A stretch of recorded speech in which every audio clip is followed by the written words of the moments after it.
What's going on, guys? Kimchi Cowboy.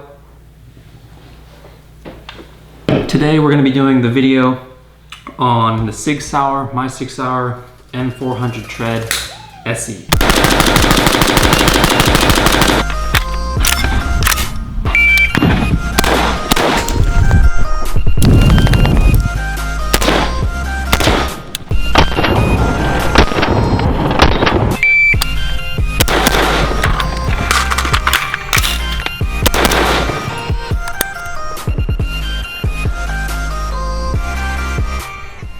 All right, so there are two different options of this rifle you can get. You can get the M400 Tread, and then I believe it has Snakebite in it. I'm not 100% sure.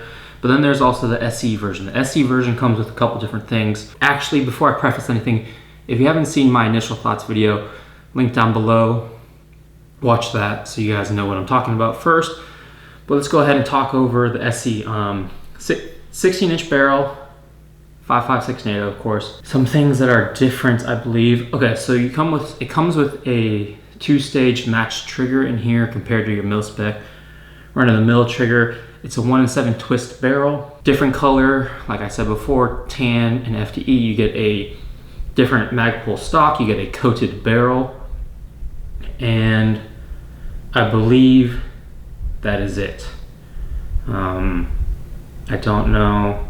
Oh, you also get the unique flash hider compensator thing, which I want to swap out for this, but for some reason with all my tools and everything, I can't get it off. So I need to take it into a gunsmith so I can run the Surefire muzzle brake Pro Comp.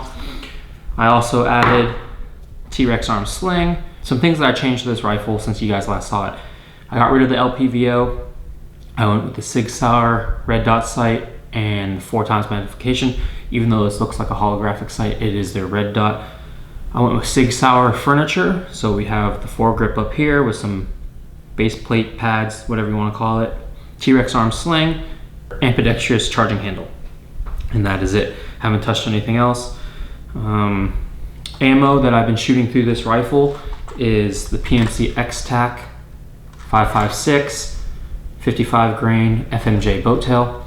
And then I just recently went to a different range to shoot long range, which I'll show you guys in a little bit, but I used the Varmint Express 55 grain once again, VMAX. I was actually looking for something else, 77 grain for the 1-in-7 twist, but this is all I had. So after shooting about 1,000 rounds through this rifle, now I can have a pretty much better understanding of it. When I first did the initial review, I only had probably 200 rounds through it. So I couldn't give you guys a full in-depth kind of review, even though I really wanted to. So let's talk about the furniture. Now this is the Romeo 8T 1x38. Once again, it's the red dot as well as their 4x magnification scope magnifier. The reason I went with this, as you guys maybe see, is I did all Sig furniture. I thought, you know what, Sig is already a baller of a rifle, might as well use Sig furniture. Now it's not the cheapest out there, of course, compared to like Hollow Sun, blah blah blah. And this is a red dot. I mean, it has so many features. You have different reticles you can choose from and so forth, but this is not a review of the red dot itself. If I went back in time, I would change it. The eye box is really small, and then paired with the magnifier, the eye relief is actually not as great as I hoped so. But for this rifle, it is really nice. We've seen two things added on the rifle, because the rifle itself is about 7 pounds. Definitely added some weight to the gun. 1x, 4x, you know, I was able to push it out to 100 yards. That's what I shot at. And I guess I can show you guys that now. This target is what I shot at. So I did 6 shots down here, as you guys can see, way off. And from there, I went ahead and figured out holds with the dots and everything, and then did 4 shots on the center target. 1, 2, 3, 4. Much better there. And then 3 rounds bottom left, and then 3 rounds top left. This is much tighter group than this, but I was able to figure out the holds and everything for 100 yards. And it is a little hard because the dot on here, on the red dot, at this range, I believe these are what, like 2-inch squares. The red dot completely covers up this, and yeah, I mean, it is what it is. But trigger super nice, very easy, very crisp.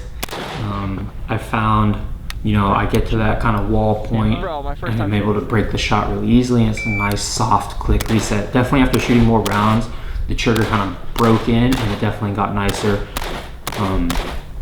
Can shoot this just as fast as the Arrow build now, even though that Arrow build I believe is a lighter trigger than this one. Once again, I still haven't swapped out the safety. I'm getting used to the ambi safety as well as the 90-degree throw on it, like that. Actually, for long distance shooting, I realized I use my index finger more to bring it up, but it's still, after 1,000 rounds and a lot of safety manipulations, the safety is still extremely stiff, which is a good thing. So there's that. For foregrip up top, you know, whatever. So I guess one gripe is that I can't, for some god-awful reason, can't get the muzzle device off. It is on there so tight. I have the gun in a vise and I'm cranking on that thing. I don't want to crank it too hard where something might break, but that thing is stuck on there, like stuck. So hopefully that's able to come off with not too much damage or anything like that. I've already scuffed it up because I've been yanking on that thing. So whatever they use on there works. It is tight. One gripe that I found while shooting this with Declan is when you have a loaded magazine, no matter what the rounds, 20, 25, 30, if there's one in the chamber and you go to insert the magazine, like that thing does not want to go in. I don't know what it is. It hits there and you can see the indentation of markings on the top of the round where it's hitting the bulk carrier group, and for some reason it does not want to go in. You have to yank the charging handle back, lock the bolt to the rear, and then insert the mag, or you have to like super slam the magazine in there. Not exactly sure what the issue with that is. I ran all my different PMags through it, and for the most part, like, there's one in the chamber and you reinsert a mag over 20, maybe not 20 rounds, probably 25 plus rounds, it doesn't want to seat. You go run around, either the mag drops out or it just clicks because it wasn't able to cycle another round. So that's one issue I need to figure out with the rifle. I guess I had a gripe in the very beginning is I didn't think I would like the stock of how thin it is, and honestly, it doesn't bother me. I'm able to get a good, it's way too far, able to get a good purchase on my shoulder with the stock, and it's actually thin enough where I actually enjoy it more than a beefy brace or anything like that. So ended up really liking the stock that it is.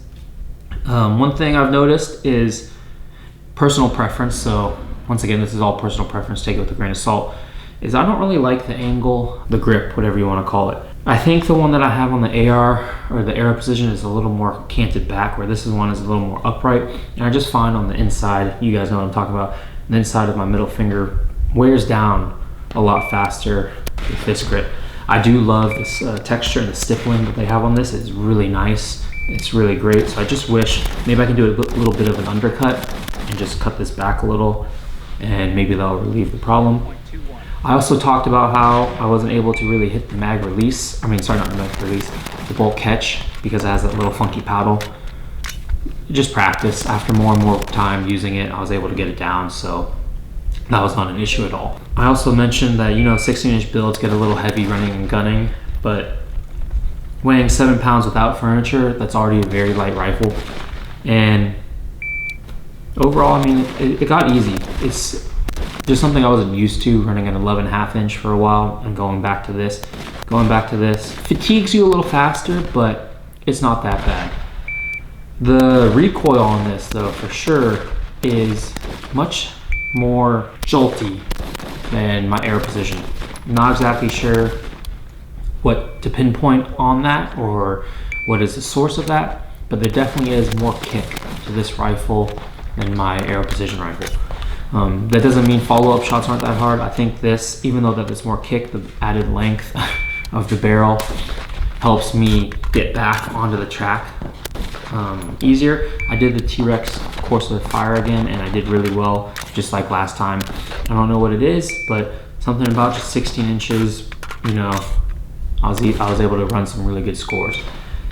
Still getting used to the dot. Haven't had it that long. I maybe had it for what, this gun, I've had this maybe a couple months now, and I've had the red dot maybe 2 to 3 months. So I've been mainly using the LPVO, but overall the gun still has that little wobble. I still haven't put the O-ring in there. It's whatever. I still haven't cleaned this. It's not as smoky anymore. Is it worth the price tag? I think that's what everyone's interested about. And my honest opinion is no. And the reason is, for the hefty price tag, what is it? $1471.99 on guns.com. Is it worth that price tag? Honestly, no. I think I'd rather piece together my own 16-inch build and build it that way. The trigger is probably my favorite thing about this rifle, and that's mainly about it. I mean, it's FTE, and I love FTE, but I can buy any FTE rifle out there, up or lower, and build it out that way. There's nothing great about the handguard. The barrel's nice. It does shoot nice and true. For the price tag of a pre-built rifle, I think you can get better. It's not exactly what I want. The rail space up top is very short. I've maxed it out with these 2 optics, and I wish I could bring it farther back, but I can't. So that's my honest opinion. It's not worth the price tag. You can find better rifles out there. You can build your own rifle for a lot cheaper. I don't see myself holding on to this thing forever or that long compared to my arrow, which I'll hold on to for a very long time.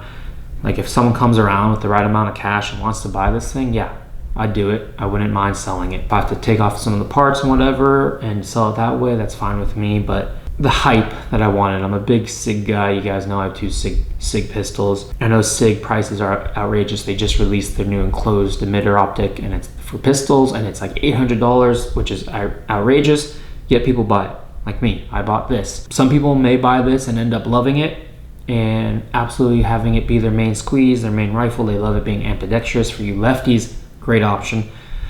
But for me, you know, if I was to do a 16-inch build, I would do something different. I definitely think in my future I will be building a different one. And as you guys may hear me saying, I'm not 100% sold on this. As much as I really like it and that it shoots great, it's just something that I don't see myself bringing to the range every time I want to shoot. If you have any questions though, please feel free to ask down below. I hope I covered everything. Once again, this is the SE model, so there are differences: the color, the stock, the trigger. I think the M400 maybe itself is like $800, so that could be a better option. That could be a much better option if you don't really care for FTE. You're gonna throw in an aftermarket trigger yourself. The $800, that's an okay price for getting into the rifle scene. I mean, it is accurate, I'll give it that, that's for sure. 100 yards with 55 grain, not even 75 grain, 77 grain VMAX, punching some good groupings. Yeah, hope that answered some of your guys' thoughts about this rifle. If I missed something that you're specifically looking for, ask down below, and I will answer it there. You know, as you make videos, sometimes you have all your thoughts ready and they get lost. Yeah, if you guys enjoyed this video, please like, subscribe if you're new here, and I'll catch you guys in the next one.